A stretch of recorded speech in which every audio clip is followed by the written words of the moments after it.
Pag-usapan natin guys yung usaping electrical pagdating sa ginagawang bahay. Heto nga at naglalagay na kami ngayon ng mga electrical wires. So isa to sa plano na itong ginagawang bahay po namin. And grabe, hindi ko rin in-expect na marami yung magagamit namin na mga wires dito sa buong bahay kasi medyo may kalakihan nga din talaga. Dun pa lang sa pinakang main line guys na gagamitin na wire nasa 5,000 na agad yung nagastos ko doon. At sa mga outlets naman, sa mga ilaw na mga wires umabot po ng nasa 25,000 pesos to 30,000 pesos. So wire only lang yun guys ha. Yun pa lang yung napag-uusapan natin. So ganun kamahal ang wires. Bukod pa po dun yung mga orange pipes, yung mga junction box. Uroyo nga pala yung napili kong brand. Tapos dun sa mga wires namin, Philplex yung mga ginamit po namin. So depende naman yun sa inyo kung ano yung gusto nyong gamitin or preferred na gamitin na brand.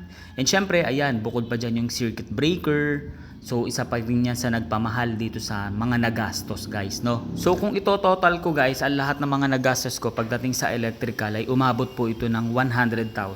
Kasi from the start naka-plano na po talaga ito, no? So marami itong mga abang. So meron po itong proper na computation, yung computation ng load ng magiging bahay, yung pinakang electrical layout. So kasama po yan sa pinakang electrical design, kumbaga. Magandang mapag-usapan yung ganitong bagay guys kasi nga napaka-importante po talaga ng electrical para maiwasan yung tinatawag na short circuit. So kinakailangan tama yung compute ng load ng isang bahay kung gaano kalaki ang isang bahay. Kaya naman meron talaga tayong budget para sa professionals. And syempre bukod pa dun guys, yung pinakang labor. So yung nabanggit ko kanina, puro mga materials lang yun. So hiwalay pa po yung pinakang kontrata. Overall, ginastos ko po talaga sa pinakang electrical plan na to para sa buong bahay, inabot po yan ng nasa 100,000 pesos. So yan, bago magbuhos ng mga sahig, so bago magpalitada, bago magano, so yan makikita nyo na nakaabang na yung mga electrical. So yung para sa mga ilaw, sa mga outlets, yan, mga saksakan.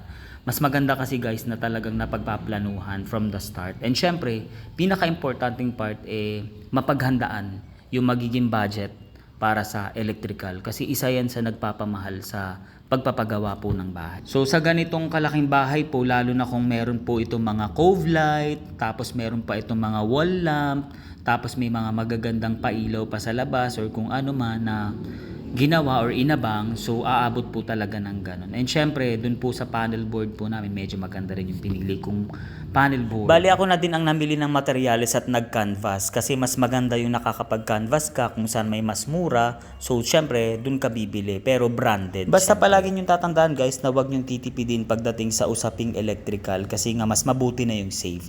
And mag-hire kayo ng professionals para mas napagpaplanuhan ng maayos ang inyong gagawing bahay. So maraming salamat po sa mga viewers natin. Sana marami kayong natutunan sa video na to and magkita-kita po tayo sa susunod na video. Thank you for watching. Bye!